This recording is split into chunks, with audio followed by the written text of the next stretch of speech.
মালদা থেকে আম বোঝাই mini truck উল্টে গিয়ে জখম চালক ও খালাসি।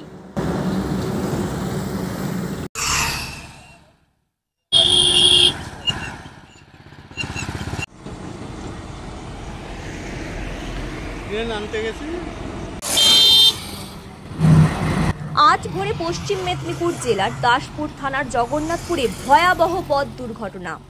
মালদা থেকে আম ভর্তি মিনি ট্রাক নিয়ন্ত্রণ হারিয়ে উল্টে যায় নয়নজুলিতে।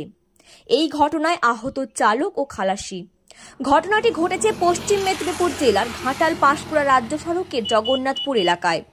পুলিশ সূত্রে জানা যাচ্ছে, মালদা থেকে ল্যাংড়া, লক্ষণভোগ, ফজলি সহ বেশ কিছু উন্নত মানের প্রায় 11.5 টন পাকা আম নিয়ে মিনি ট্রাকে করে পূর্ব মেদিনীপুরের পাঁশকুড়া ফলবাজারে আসছিল। ভোরে ওই সড়কের জগন্নাথপুরে চালক নিয়ন্ত্রণ হারিয়ে নয়নজুলিতে পড়ে যায়। দাসপুর থানার পুলিশ চালক ও খালাসিকে লরি থেকে উদ্ধার করে নিয়ে যায় ঘাটাল মহকুমা হাসপাতালে। মালদা থেকে আমটা নিয়ে আসি, গাড়িতে 11.5 টন মাল ছিল। গাড়ি আস্তে আস্তে ড্রাইভার ঘুমিয়ে পড়েছিল, নিয়ন্ত্রণ হারিয়ে পাল্টে যায় গাড়িটা। ড্রাইভার খালাসি অল্প একটু চোট লেগেছে। প্রশাসন এসে আমাদেরকে উদ্ধার করে দুজন হসপিটাল নিয়ে গেছে। আমি এখানেই আছি। 3:30 নাগাদ, ভোর 3:30 নাগাদ ঘটনাটা ঘটেছে। আমরা কোথায় নিয়ে যাচ্ছি? মালদা থেকে পাঁচকুড়ায় যাচ্ছিল। আপনার নাম? আমার নাম শেখ নুর নবী। আপনি কোথায়? আমার বাড়ি মালদা। আমি ওই লরির মধ্যেই ছিলাম। আমার চোট লাগেনি, ড্রাইভার আর হেল্পারে একটু চোট লেগেছে। গাড়িটা মালদা থেকে পাঁচকুড়া যাচ্ছিল। জগন্নাথপুরে এসে গাড়িটা নিয়ন্ত্রণ হারিয়ে পড়ে গেছে।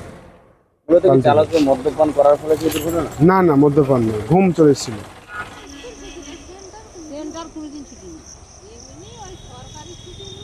সরকারি ছুটি থাকে সে তো হবে, এই যেমন রবিবারটা তারপর সরকারি ছুটি।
ব্যুরো রিপোর্ট, বাংলার কথা।